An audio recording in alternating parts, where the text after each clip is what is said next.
All right, so get ready because this deep dive is going to be a wild one. Yeah. We're looking into the life of a guy named Magnus Carlsson, and let me tell you, this guy is like something straight out of spy movie. Oh, is that right? Yeah.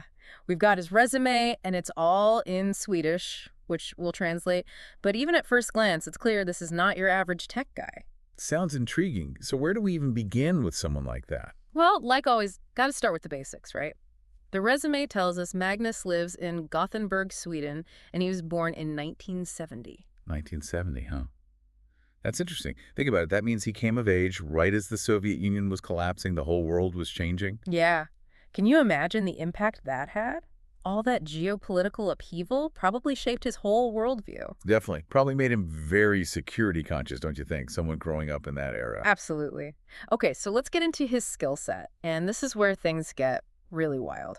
He's listed everything from camera surveillance, like a crazy amount of expertise in that, to network security, again, super detailed knowledge. But here's the kicker. He also mentions experience with AI and automation. Oh, wow. So he's not just a security guard. He's like a cybersecurity expert, too. It's like he's combined those two worlds, you know? Like the old school security consultant meets cutting-edge cyber expert. Yeah. This isn't just about protecting buildings anymore, right? This is about data, systems, who knows what else. Makes you wonder what he's seen, what he's preparing for, and then there's his summary section. He describes himself as committed, analytical, focused on security, and efficient problem solving. Whoa, hold on. That's intense. That's not just someone who can handle a little pressure. That's someone who probably seeks it out. Right, like thrives in high-stakes situations. Yes. So we've got this picture of Magnus as this like super competent, security-minded individual. But now let's get to the real story, his work experience. We're going in reverse chronological order, starting with his most recent role at Säkerhetsbranschen Sweden AB. And it's all there, camera surveillance, technical sales support, even research and development. But the pattern across his jobs, that's what really gets me. What do you mean? Almost all of them are security related, and a lot of them are with companies that have Gothia in the name. That's gotta mean something, right? Yeah, you're right. It's like he's dedicated his career to protecting his hometown, Gothenburg. Maybe a deep sense of loyalty, responsibility to the region. Makes you wonder what he knows, right? What he's seen. Okay, so we've got Mr. Gothenburg security over here, but hold on, there's a twist. Before all the high-tech stuff, he was a truck driver. A truck driver, seriously. Yeah. For Venerham, which is a port. That actually makes a lot of sense when you think about it. What do you mean? Think of the skills a truck driver needs, especially in a busy port. Focus, precision, dealing with unexpected situations, staying calm under pressure. That all translates really well to security work. Yeah, you're right. It's like the foundation was always there. And get this, it gets even more interesting. Early in his career, he was a programmer, late 90s, early 2000s. Whoa, that was like the wild west of the internet, the dot-com boom, all that chaos. Exactly. He had to be incredibly adaptable to survive in that environment. So not just security, trucking, we've got a tech whiz too. What can't this guy do? Right. But hold on, there's one more piece to this puzzle that gives us a whole other level of insight into his preparedness, let's say, his military service. Okay, this I gotta hear. He served in both Macedonia and Croatia and in Lebanon in the early 90s, peacekeeping missions, and we're talking some really volatile times. No kidding. Those were some intense deployments, especially Lebanon. What was his role there? And he wasn't just, handing out supplies. He was part of L-114, handling escorts, patrols, all in a high-risk area of operation, as they call it. Wow. Okay, so this guy's seen some things, dealt with real danger, not just theoretical threats. Exactly. And on top of that, he went through elite Army Ranger training. Talk about pressure. So we're not just talking about a security expert anymore. This is a guy who's been trained for high-pressure situations, knows how to assess risk, make decisions under fire. Makes you wonder what kind of situations he encountered, how those experiences shaped his whole approach to security. Yeah, the resume doesn't give us those details, unfortunately. Yeah. But it definitely adds a whole other layer to the mystery, doesn't it? Absolutely. Now, his education and languages are pretty straightforward, but even those tie back to the bigger picture, Oh, how so? Well, he learned programming later in life, so clearly he's not afraid to learn new things, adapt as the world changes. Always evolving, always upskilling. And his English, what about that? Fluent, which makes sense considering his work abroad, opens doors internationally, right? But, okay, are you ready for this? The other section on his resume. 2 details that are just mind-blowing. Oh boy, lay it on me. First, he's been involved with AI since 2022. Not just keeping up with technology, he's way ahead of the curve. AI, military background. This is getting serious. And get this, he's also currently in the Swedish Home Guard. Wait, hold on. The Home Guard, like their emergency response unit. Yep. So we've got this guy, expert in security, surveillance, AI, and he's actively involved in protecting his country. What in the world is he preparing for? Right. I have so many questions. It's like he's not just building a career, it's like he's preparing for something big. Yeah. Something we can only guess at. It really makes you think, doesn't it? Yeah. What kind of future does he see coming? Okay, let's rewind a bit, zoom in on some of those skills. Under camera surveillance, he mentions being a behörig ingenieur, SSF 2061. Any idea what that means? Oh, yeah, absolutely. That translates to authorized engineer and refers to a specific Swedish standard, SSF 1061.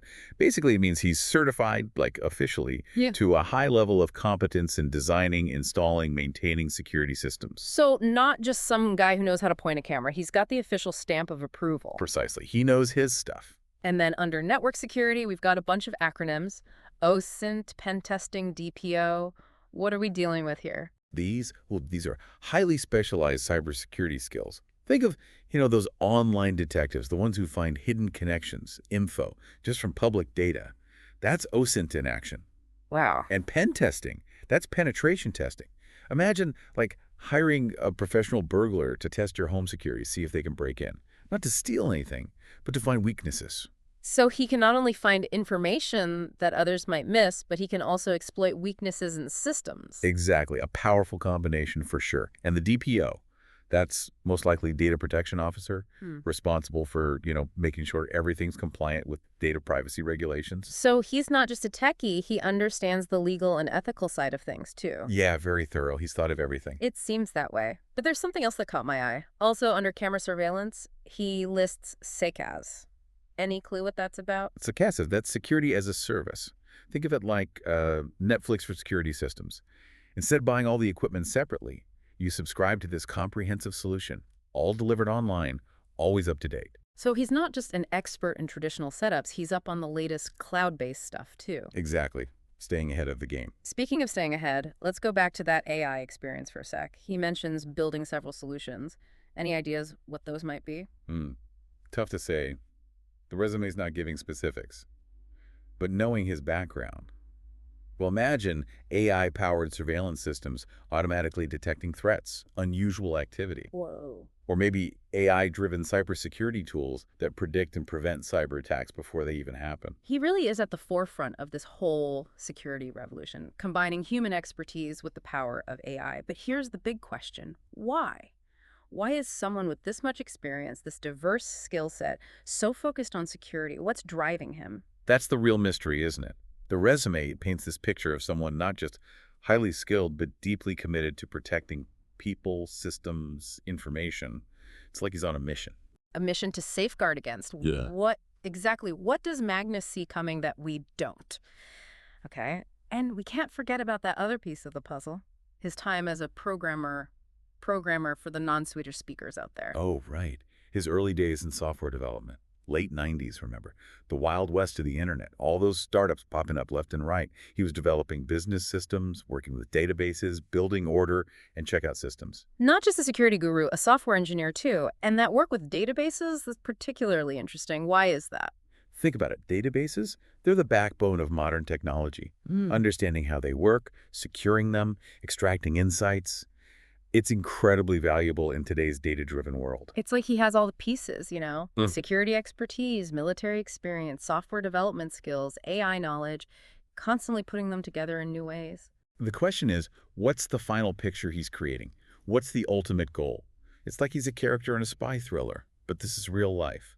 We've got this incredibly skilled individual connected to his city, his country, with experience that spans technology, security, international conflict. And now he's involved in AI, the Swedish Home Guard. What's the common thread? Right. What ties it all together? Well, if we look at the bigger picture, it seems like Magnus is preparing for a future where, those traditional security threats intersect with these new technologies. He's not just guarding against today. He's anticipating what's coming next. And why should we care about all this? What does the life of this, seemingly ordinary Swedish tech guy have to do with us? Because it highlights a bigger trend, something we all need to be aware of. The lines between physical security, cybersecurity, AI, they're blurring. The skills Magnus has cultivated, adaptability, problem-solving, technical expertise, a deep understanding of risk, these are skills we're all going to need. He's like a blueprint for the future, showing us the kind of expertise that's going to be in high demand. Maybe we can't all be ex-Army Rangers with AI skills. True. But we can all learn from his commitment to lifelong learning, that dedication to staying ahead of the curve. Absolutely. His story reminds us that the future isn't something that just happens to us. It's something we actively shape. Through our choices, our skills, our willingness to embrace change. So as we wrap up this deep dive into Magnus Carlsson's life, we're left with more questions than answers. What kind of problem would require someone with this unique set of skills? What's he doing now? What's he going to do next? It's incredible, isn't it? We started with what seemed like a standard resume, and now we're here uncovering this life of incredible variety, skill, and yeah, a bit of mystery too. It's almost like we've only just scratched the surface. Exactly. There's a whole world of possibilities hidden within this one resume. And maybe, just maybe, some of our listeners have the missing pieces. Maybe you've crossed paths with Magnus or you're working on similar challenges. If you have, we want to hear from you. Share your insights, your connections, your theories. Let's see if we can crack this case together, Solve the mystery of Magnus Carlsson. Because in a world that feels increasingly uncertain, understanding individuals like him, well, it might just give us a glimpse into what's to come. Until next time, keep exploring, keep learning, and keep questioning. It's almost like he's thinking ahead, right? Like, what happens when those cyber attacks, they're not just about stealing data anymore. Right, exactly.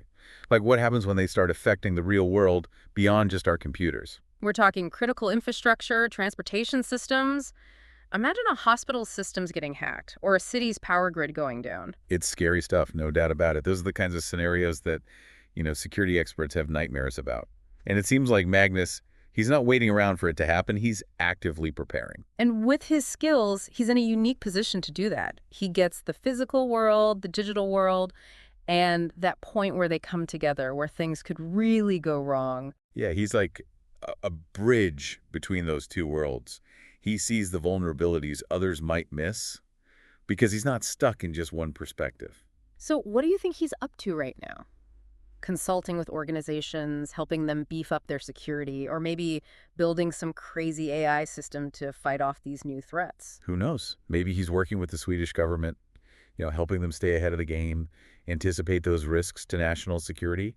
Or maybe he's with a private company, developing some top-secret security solution we haven't even heard of yet. Or maybe, just maybe, he's out there right now on the front lines of some cyber battle we don't even know about, like straight out of a spy novel. Huh. Wouldn't that be something? I mean, the possibilities are endless, really. That's what makes this whole thing so fascinating. We started with this ordinary resume, and look where we ended up. A life of incredible skill, purpose. And mystery, right. Don't forget the mystery. Oh, yeah, plenty of that. But it really highlights how fast the world is changing and how the skills that mattered yesterday, well, they might not cut it tomorrow. Magnus's commitment to lifelong learning, that's something we can all learn from. Definitely. Yeah. His story, it's like a call to action, a challenge to think critically about the future, about the threats that might be out there, and to start building those skills we'll need to handle it all. So as we wrap up our deep dive into the life of Magnus Carlsson, we want to hear from you. What are your thoughts on this guy, his unique skills? What kind of future do you think he's preparing for? Any theories, insights, even your wildest speculations? Share them with us. Let's keep this conversation going because, honestly, in a world where things are changing so fast, well, understanding people like Magnus, it might just give us a clue about what's coming next. Exactly. So until next time, keep exploring, keep learning, and keep questioning. And hey, if anyone happens to bump into Magnus Carlsson, tell him we said hi. Yeah. And that we're big fans.